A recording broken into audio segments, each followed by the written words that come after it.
Hello, Cancer, Sun, Moon, Rising, and Venus signs. Kamusta kayo? Sana po'y nasa mabuti kayong kalagayan. Welcome back po sa Star Tarot. Kung bago kayo dito, welcome din kayo. Thank you sa inyong support. I truly appreciate it. God bless you all po. Tignan natin ang mga mensahe ninyo for today. We have be a beacon. Ayan, be an inspiration to others, Cancer. Light the way for others, no? So, yung mission ninyo sa ngayon is to guide other people, no? Find their own light. Maybe you are a spiritual worker. Maaring you are a counselor, siguro motivational speaker din kayo, or baka spiritual guide, yung mga ganon, ano, mentor, life coach, baka along those lines, no, ang trabaho ninyo. Or baka sadya lang talagang ano kayo, ang tawag dito, such a good listener, compassionate listener, yung mga ganun. Magaling din siguro kayo mag-advise, no? Di malayo mangyari yan kasi you're a water sign also, so napakagaling.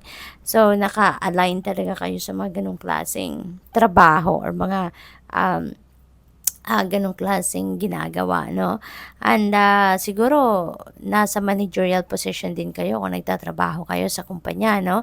So, siguro, isa kayong supervisor, manager, ganon, lead, yung ganon, ano? So, you're really, guiding people, no? Nandoon yung linya ng ginagawa ninyo. We have pure intention, find clarity, and surrender your ego.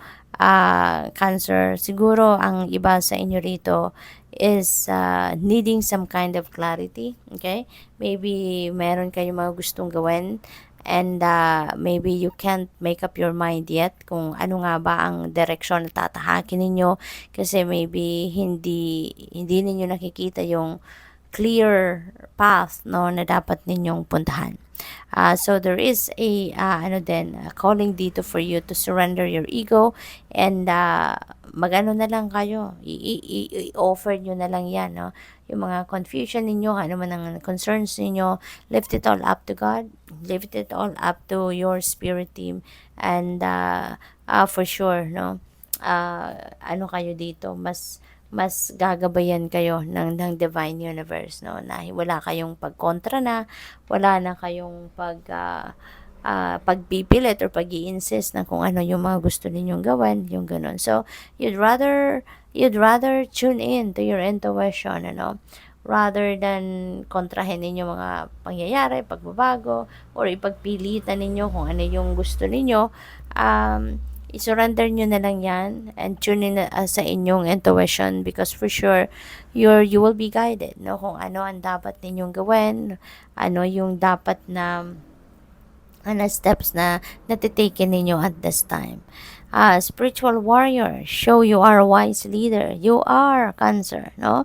You are talaga, ano kayo, so siguro, ano kayo talaga, isa kayong leader, no? So siguro isa talaga kayong manager or baka presidente kayo, official kayo, no? Nasa mataas na position kayo siguro sa organisasyon or institusyon na kinabibilangan ninyo, yung ganon. So you're definitely, bound to guide other people, no, to show other people the right way kung saan din sila dapat mapunta, no.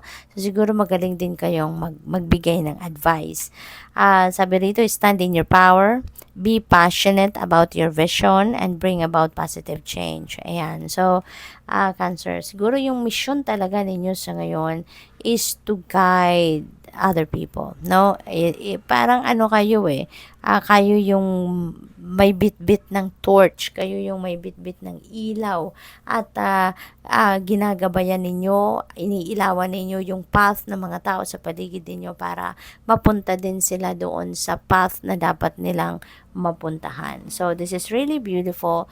This is really a very big mission, no, na meron kayo sa ngayon. At ang maganda rin dito, you are going to bring about positive change, hindi lang sa buhay ninyo, kundi sa buhay ng iba, no? So, ito yung inyong mission sa ngayon, Cancer. Siguro talagang matulungin kayo, compassionate kayo. Kaya kayo din ang gagamitin ng universe, no, to touch other people's lives, to make a difference in the lives of many. Kaya, you are going to bring bring about positive change, no, sa buhay ninyo at sa buhay ng maraming tao. We have listen for a message and focus your light. Okay? So, ito talaga, no? This could be linked to this pure intention energy na merong guidance, no? Na binibigay sa inyo, enlightenment na binibigay sa inyo. Kaya, kailangan talaga nakikinig kayo lagi sa iyong intuition, no? Makinig kayo sa inyong inner voice because the guidance is there. Yung mga mensahe ng Panginoon ay nandiyan dyan para gabayan ka. Okay? Kung anong mga nararapat ninyong gawin, ano yung mga dapat na pag-focusan ninyo at this time. Okay? We have divine potential. Ayan, fulfill your destiny and be all you can be. Ayan, be true to yourself as ano din sa ngayon, Cancer, no? Maging totoo din kayo sa sarili ninyo. Ang mission ninyo, gawin ninyo 'yan, i-carry out ninyo 'yan na bukal sa loob ninyo, no? At saka you are on the road to fulfilling your destiny talaga, Cancer. So, alam mo, siguro ito na talaga yung inyong ano ngayon. You are being called now to embrace your mission, to embrace your purpose sa ngayon because ito na yung nakasulat, no, sa inyong destiny at this time you are about to carry out talaga, no, your purpose in life. You're going to fulfill your destiny. Kaya siguro ngayon, no, kung ganito na yung ginagawa ninyo, siguro mararamdaman nyo na rito yung fulfillment, yung saya, yung contentment, 'di ba? Na masaya kayong ginagawa ninyo ang mga ginagawa ninyo po. Hindi lang para sa sarili ninyo but also for other people. So what else? We have look for the signs. Ayan, pay attention and expect an answer. Kasi siguro, eto, pinapadalhan na kayo ng mga signs, symbols, and synchronicities dito, no, bilang kasagutan, no, sa inyong mga tanong, bilang kasagutan sa inyong mga dasal. Okay? So pay attention for the signs. Hindi lang intuitive messages ang pinapadala sa inyo ng Divine Universe sa ngayon, but God is using also signs, symbols, and synchronicities to send you the answer, to send you guidance, no? So pay attention to that. Maaring nakakakita kayo ngayon ng rainbow, or baka nakakakita kayo ng specific kinds of animals. No, yun mga kadalasang ginagamit ng universe, no. Maybe nakakakita din kayo nitong numbers, repeating numbers. Number 33, number 11, those are master numbers, no? So maybe nakakakita din kayo ng mga ganon. So those are guidance para sa iyo. Kaya importanteng basahin ninyo, hanapin po ninyo ang ibig sabihin ng mga numbers na yan, repeating numbers na nakikita ninyo because that is an important message para sa inyo, no? So master number 33 and master number 11 dito. What else? We have new opportunities. Ayan, may rainbow dito, may rainbow dito. So, there is really so much potential out there, no?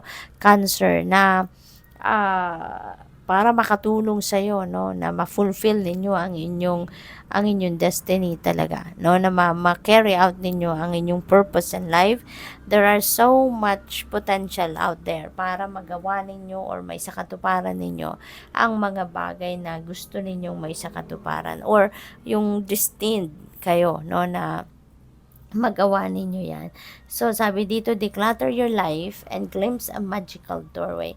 Declutter your life, no? Kasi, kailangan natin at some point sa buhay natin, kailangan natin mag-release, kailangan nating mag-let go ng something or someone sa buhay natin in order for us to accept, no? Or to receive new something new sa buhay natin. Kaya ngayon, you also need to declutter your life. Tanggalin mo na yung mga hindi na nagsiserve ng inyong highest good. Tanggalin mo na yung mga tao, sitwasyon or mga bagay sa buhay ninyo na hindi naman na talaga nakakatulong sa inyo, hindi naman na talaga nakakapag-serve, no, ng inyong highest good or ng inyong best interest. Let them go. Okay? So that you can make room, no, for for the new things, new situations, new experiences, and new people that are about to come in sa buhay ninyo. So, good luck. Thank you for watching. Love and light. Namaste.